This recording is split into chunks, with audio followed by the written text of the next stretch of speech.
Okay, so let's keep trying to get these things to work. Now, let's plug this thing.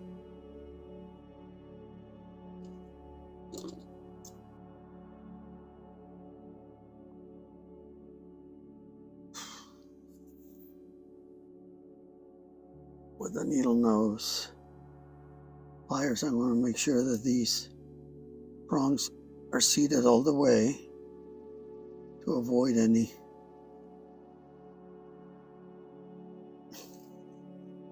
bad contacts here. It seems to be pretty solid there.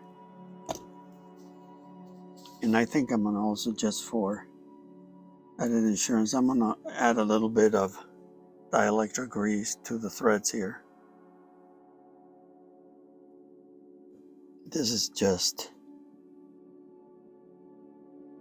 to prevent or to reduce galvanic corrosion when you have dissimilar metals or anything like that. And next we're gonna push this one in,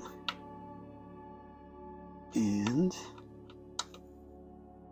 we're gonna try to keep it from twisting the wires like I explained in the previous video. For that I'm gonna need, I believe, what was it, what size is this? 7/16.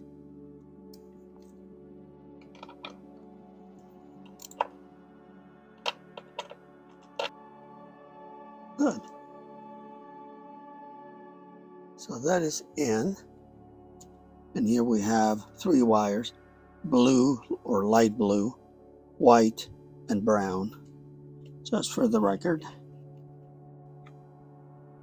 So that's when the lights would go off when you close the doors, and then when you open the door, boop, it should close that circuit, and the lights would turn on. Alrighty, so I'm gonna again feed these wires through the hole here. Ouch, that damn bulb gets hot.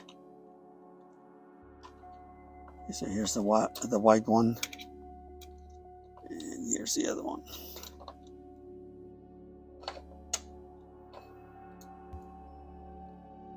Okay, so we have one terminal here that connects to this side.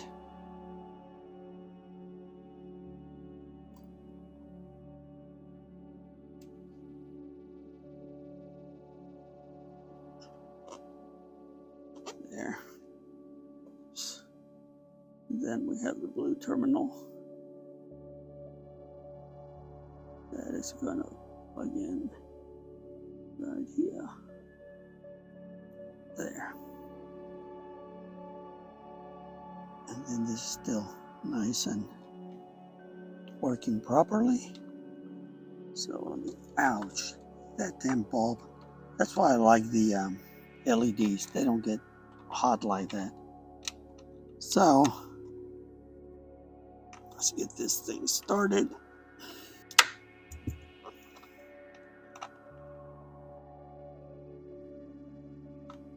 Beautiful.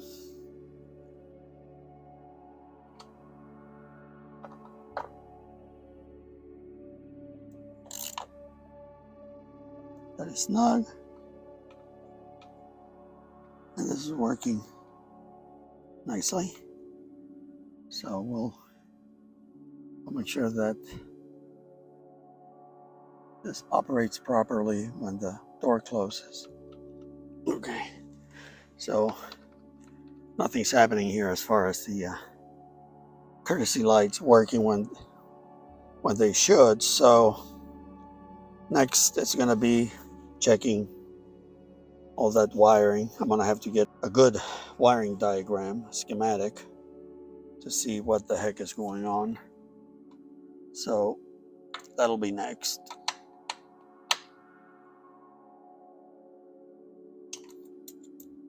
So after a little bit of research, I discovered that the problem was with the interior light delay module.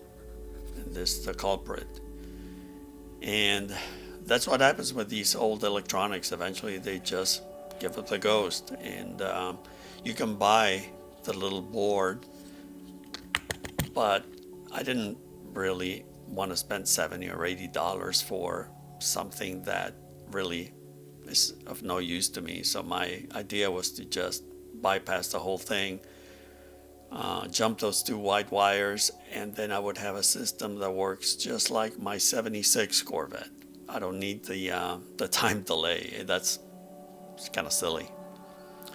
So in order to get to the module and do this this whole job, you have to remove the glove box, and you have 6 screws, and you take those out and then carefully slide out the glove box liner, and that gives you access behind the dash, and you will find the module kind of dangling there from the wiring harness, and it's going to be kind of toward the A-pillar. There's not a lot of wire there, extra wires, so it's a little bit cramped working in there, but it can be done. I mean, it's not a big deal. And this is the module,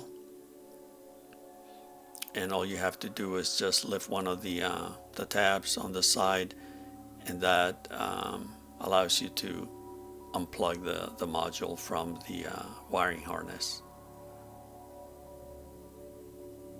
And now what I'm doing is I'm just basically, as a test, jumping the 2 white leads, and again, if everything works according to plan, then I would be able to bypass that whole module I just removed. And of course I reconnected the battery for the test, and this is the moment of truth. The courtesy lights are on, so it works, and the switches, both of them work fine, and same thing when I close and open the door, everything is working as it should. Alrighty, messing around with this damn thing for like an hour. I think I finally got it. Got a little bit of light in here now. I tried an LED bulb, and didn't work very well, so for the time being this will have to do here. It's not a big deal. I may eventually wire it a little different, so for whatever reason, if I need more light in there. I also adjusted the latch, so it's really snug.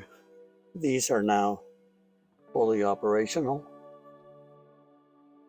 so that is the way it's supposed to be. And that's it. I mean, that's all I have. Pretty tired now, so I'm gonna clean up a little bit, and that project, I'm gonna call it finished for now anyway.